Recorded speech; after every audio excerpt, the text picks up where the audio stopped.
Estou recebendo aqui o advogado e mestre em ciências criminais, o Fanuel Andrade.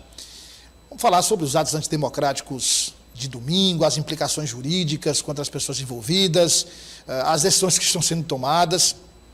Antes de começar a entrevista, fiquei muito contente, porque, vou chamar Fanuel, porque eu vi, era criança ainda, né? Por quê?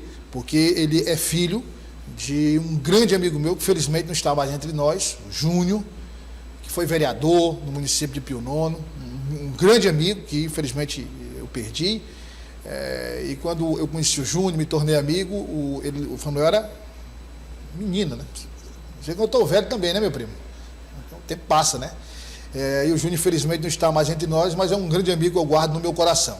Fanuel, obrigado pela presença e um prazer reencontrá-lo e reencontrá-lo já adulto, advogado, mestre em ciências criminais. Seja bem-vindo.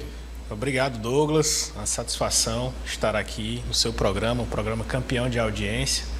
E agradecer também pela consideração, pelo carinho. Obrigado. Olha, nós tivemos domingo, se acompanhou, claro, o país todo acompanhou o que ocorreu no domingo em Brasília.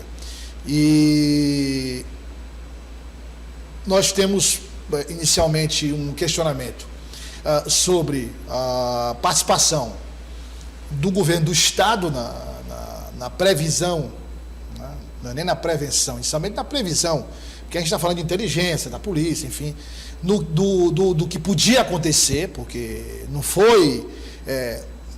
foram atos que ocorreram de forma repentina, foram atos planejados, inclusive com convites circulando em redes sociais, pessoas marchando pelas ruas de Brasília para a esplanada dos ministérios, e aí depois veio o questionamento de que houve participação também de alguns policiais que conduziram os vândalos, que tiraram selfies e que, enfim, colaboraram de uma certa forma para que essa situação ocorresse.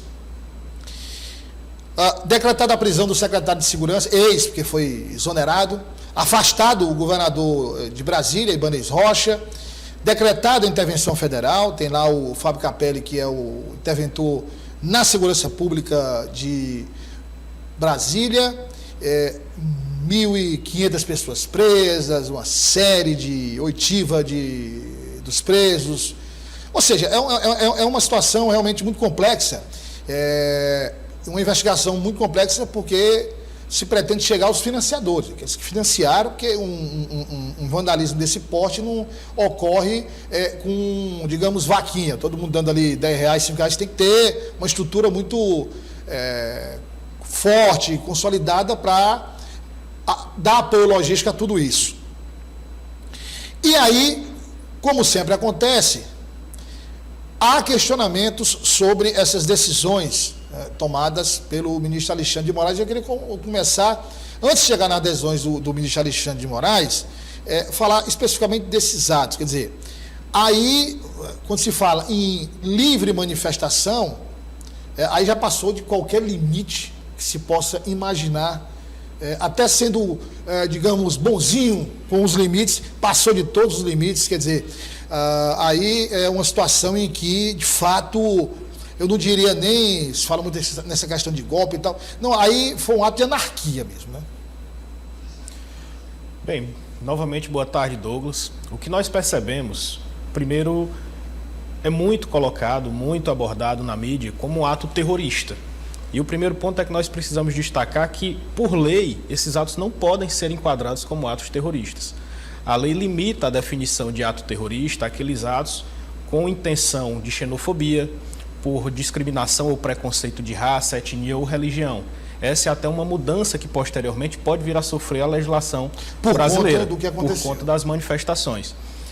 Não foi terrorismo, mas foi crime, e crime grave. Vários crimes foram cometidos nesses atos antidemocráticos. Entre eles, a gente pode citar golpe de Estado, abolição violenta do Estado Democrático de Direito, o dano qualificado por se tratar de patrimônio público, o furto qualificado, crimes ambientais, crimes contra o patrimônio cultural, lesão corporal e diversos outros delitos. O que nós precisamos entender a partir daí? Um ato ou fato, ele tem que ser praticado por uma determinada pessoa ou que a omissão seja relevante penalmente. E esse fato ele tem que ser individualizado para que determinada pessoa seja ali exposta ao risco da sanção penal. E como você muito bem mencionou, existe um limite civilizatório. A partir do momento que as pessoas ultrapassam esses limites civilizatórios, elas estão chamando para si uma sanção penal. E é exatamente aqui nesse ponto, Douglas, que nós tratamos a intervenção federal, por exemplo, que foi mencionada por você. A intervenção federal ela é possível nesse contexto por dois motivos. Um deles, houve grave comprometimento da ordem pública. E o segundo motivo, garantiu o livre funcionamento dos poderes constituídos da República. E ainda mais adiante, quando a gente trata aqui de omissão penalmente relevante, esse foi o fundamento utilizado pelo ministro Alexandre de Moraes para determinar a prisão preventiva do ex-ministro da Justiça, Anderson Torres, por entender que esses fatos já vinham ocorrendo, já tinha tido um fato anterior em Brasília no final do ano passado, que a Secretaria de Segurança Pública, pelo que consta da decisão do ministro, teve alguns indícios de omissão e agora novamente surgiram indícios de omissão dolosa, ou seja, a Secretaria de Segurança Pública, a Polícia Militar do Distrito Federal teve informações prévias e não adotou as providências necessárias e cabíveis para conter esse ato lamentável. Infelizmente, a política nacional vem passando por esse grave problema. Em democracias saudáveis, é importante que após uma disputa eleitoral se diminuam as temperaturas, que o diálogo volte a ser normal, que a sociedade se una novamente. Infelizmente, nós estamos tendo dificuldade com isso. Aí, algumas pessoas diziam assim, bom, mas aí foi excesso de todos praticaram excessos aí, uns um pouco mais, outros um pouco menos, mas, de um modo geral, foram excessos. Então, é necessário que se dê uma resposta à altura. Mas não se pode responder excesso com excesso. Ou seja, a resposta ela precisa ocorrer dentro do ordenamento jurídico. Com certeza, Douglas. Nós não podemos cometer o erro de, ao invés de aplicarmos um direito penal de fato, praticarmos um direito penal simbólico por conta de um momento. Nós não podemos justificar um erro com outro erro. Os fins não podem justificar os meios. Todas essas pessoas que participaram dos atos antidemocráticos, algumas estavam por manifestação, algumas efetuaram depredação do patrimônio público e outras não. Tanto por isso é importante individualizar a conduta de cada um. Se uma determinada pessoa participava daqueles momentos e, eventualmente, quando começou a perceber o rumo que estava tomando, se afastou, ela simplesmente exerceu a sua livre manifestação de pensamento e de expressão. O que deve ter ocorrido. De fato. Alguns devem ter desistido. Tem inclusive áudios circulando nas redes sociais de pessoas pedindo não quebra, alguns pedindo. Então, quer dizer, ali ficou claro que muitos não concordaram com o desfecho daqueles atos. Exatamente. E a partir daí, individualizados os atos, essas pessoas deverão ser processadas criminalmente e com certeza contra elas pesará o rigor da lei. Nesse caso, há possibilidade, claro, individualizar cada participação, aí as penas vão variar, a chamada dosimetria, quer dizer, isso vai variar de acordo com a conduta de cada um. Obviamente que muitos vão ser penalizados com, 10 anos, 11 anos, 12 anos, que não cabe uma pena alternativa, vão ter que realmente cumprir a pena inicialmente em regime fechado. Nesse caso específico, é um exagero, muita gente vai dizer, mas há necessidade realmente de muitos irem para presídios, o que foi cometido foi um exagero, mas há necessidade disso, na sua opinião, nas condutas que forem comprovadamente exageradas, há necessidade dessa pena mais rígida? Douglas, punir é um ato civilizatório.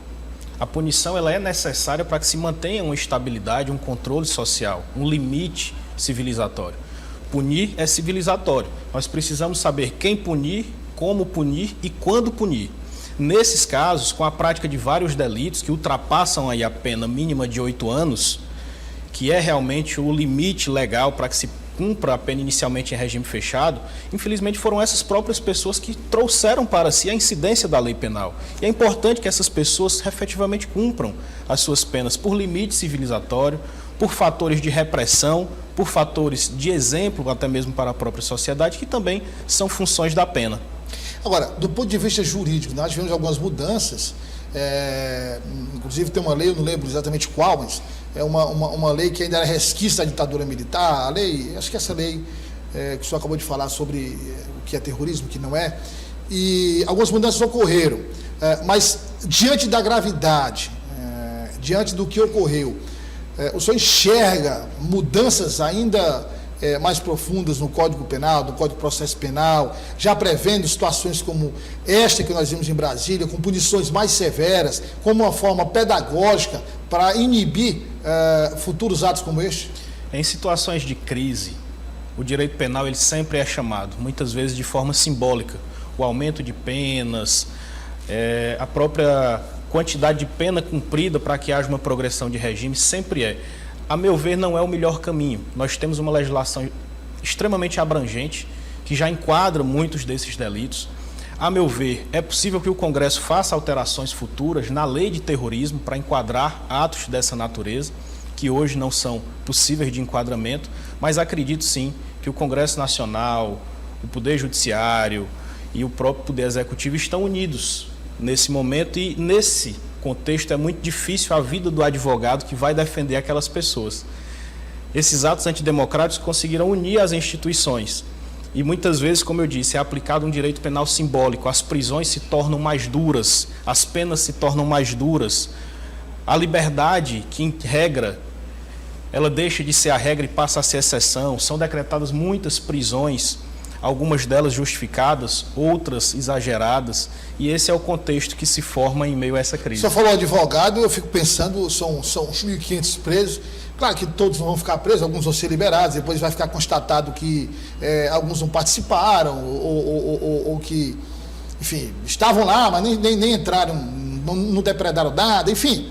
Mas os que ficarem realmente presos, os advogados, a gente imagina que é uma situação até de uma forma de dar resposta, ou seja, dificultar o acesso aos autos, por melhor que seja o advogado, por mais, digamos, competente que seja a defesa, é muito difícil que se reduza uma pena, é muito difícil que lá na frente, como o senhor falou, haja uma progressão de regime. Então, quer dizer, nesse contexto aí, a atuação do advogado realmente complica, né? Imagine só a circunstância, Douglas. O órgão competente para julgar essas pessoas é o Supremo Tribunal Federal, no curso do inquérito das fake news, dos atos antidemocráticos. E aí imagine só que uma das figuras mais atacadas pelos atos antidemocráticos é o ministro Alexandre de Moraes, que é o relator do caso. Então a vida do advogado nesse contexto ela é muito difícil, mas como nós estamos aqui tratando, existem limites legais que precisam ser respeitados. Elas estão sendo presas por violar limites legais. Então, da mesma forma, o Supremo Tribunal Federal terá que ter essa consciência de garantir a elas o acesso aos autos, a ampla defesa, o contraditório, a uma pena justa, e assim deve funcionar uma democracia. O senhor falou Supremo Tribunal Federal e eu queria saber a sua avaliação sobre essa investigação, né, das fake news, o inquérito das fake news, esse inquérito tão discutido, tão criticado, mais criticado até do que elogiado. Muitos dizem que até um inquérito inconstitucional, porque reúne tantas frentes que não podiam ser reunidas num só inquérito. Qual a sua avaliação? Quer dizer, eu acho que está virando meio que um Frankenstein, assim, né? Porque está se somando, eu não sei nem se o próprio ministro Alexandre de Moraes tem noção do que tem lá naquele inquérito. É muita coisa. Quer dizer, desdobrar tudo aquilo, puxar ali os pontos, e agora com o que aconteceu no domingo, enfim, a sua avaliação, foi a forma correta de se combater fake news, atos antidemocráticos, atentados contra a ordem social, enfim, pessoas que queriam contestar o resultado eleitoral? Foi a forma correta concentrar tudo isso num inquérito como esse? Veja, Douglas, muitas pessoas inclusive chamam o inquérito do fim do mundo. Do fim do mundo, exatamente. Esse inquérito das fake news, ele é anterior até mesmo ao pleito eleitoral. Ele se iniciou antes, por conta de possíveis veiculações de informações inverídicas e propagação em massa. E a partir daí houveram vários desdobramentos. O grande fato é que as críticas que são tecidas ao inquérito das fake news, a esse inquérito, elas se dão por quê? A nossa Constituição garante o sistema acusatório ao nosso processo penal. O sistema acusatório prevê a distinção exatamente das funções de acusar, defender e julgar. E quando o Supremo Tribunal Federal toma para si essa função de investigar e de julgar, torna-se muito difícil exatamente a função de se defender. Porque o próprio Ministério Público, em algumas oportunidades, já pediu arquivamento de partes do inquérito das fake news e isso sumariamente foi rejeitado pelo próprio Supremo Tribunal Federal. Então, as críticas são nesse sentido. Como que o órgão de acusação, legitimamente constituído para tal, pede o arquivamento, por exemplo, ali de um inquérito, e o Supremo Tribunal Federal dá continuidade a ele. Essa é a grande discussão. Mas tanto em termos de competência quanto em termos de continuidade, o Supremo Tribunal Federal já pacificou essa questão de que vai continuar sim o inquérito das fake news, muito, acredito eu, de forma simbólica para contribuir aí com a continuidade do processo democrático brasileiro. Agora, as futuras manifestações, essa questão de a proibição da obstrução de via pública e essas decisões mais recentes. Isso atinge, por exemplo, outras categorias. A gente vê, eu disse aqui, inclusive no início do jornal, é normal, vai que os professores resolvem fazer uma manifestação porque querem melhorar o plano de cargos, carreiras e salários, porque estão brigando por um aumento salarial. Qualquer categoria, uma associação de moradores que cobra da prefeitura ou cobra do governo, o assaltamento de uma via, e aí normalmente você fecha ali uma PI, por exemplo, queimando pneus ali, mas algo insignificante, como aconteceu recentemente, por exemplo, na Câmara de Teresina, quando os carroceiros fizeram aquela manifestação, corre o risco, se isso acontecer agora, corre o risco, por exemplo, dessas categorias que nada tem a ver com o que aconteceu em Brasília, serem colocadas numa vala comum, como todos os outros? Eu não acredito, Douglas, exatamente porque... Porque muita gente está com muitas categorias que eu vi que estão preocupadas, quer dizer, tinham até manifestações programadas, mas ficaram preocupadas. É um momento que se deve ter cautela, porque o próprio país está vivendo esse momento difícil. As autoridades estão todas elas muito preocupadas com a gravidade e o comprometimento da ordem pública. A meu entender, essas categorias não poderiam sofrer penalidades por conta da decisão do ministro Alexandre de Moraes, exatamente porque as suas manifestações não contêm viés político-partidário. As suas manifestações não possuem o interesse de abolir o Estado democrático de direito, de aplicar um golpe de Estado. Uma reivindicação de uma categoria. Pelo contrário, se estão utilizando dispositivos do Estado democrático de direito para cobrar seus, né? E até interessante quando o amigo pontua essa questão de que está se utilizando de direitos do Estado democrático para se pleitear algo.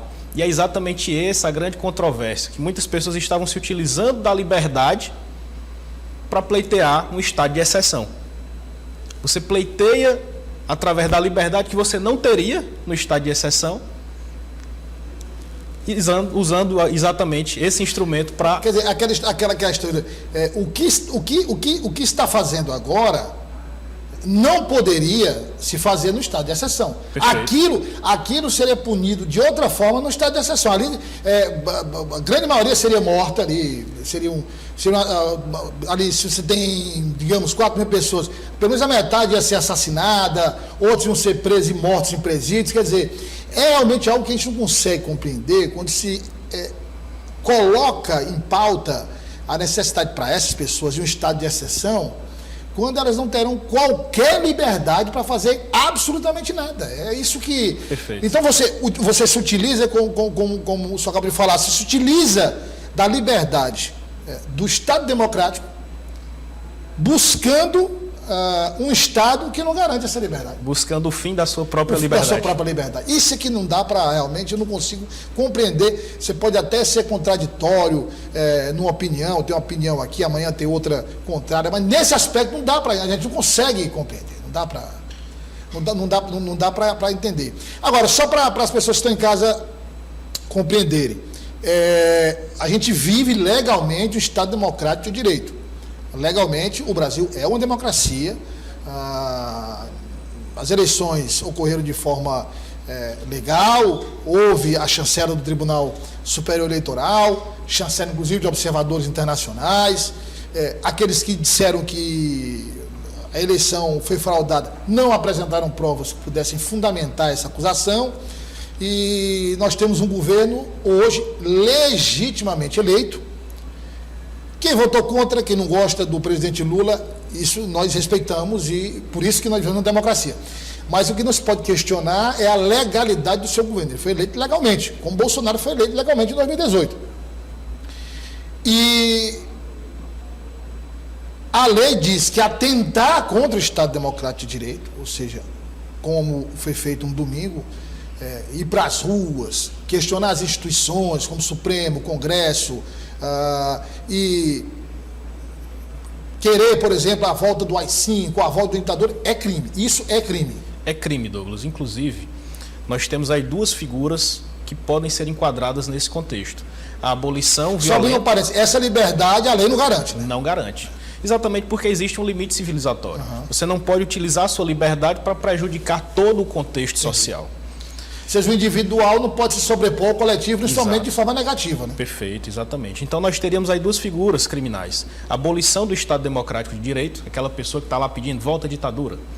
E também o golpe de Estado, que seria aí tentar, através de violência ou grave ameaça, impedir o funcionamento dos poderes constituídos da República, com penas, inclusive, de 4 a 8 anos. E a partir do momento que a pena ultrapassa 4 anos, havendo risco à ordem pública ou à instrução do processo criminal, essa pessoa pode, inclusive, ser presa preventivamente.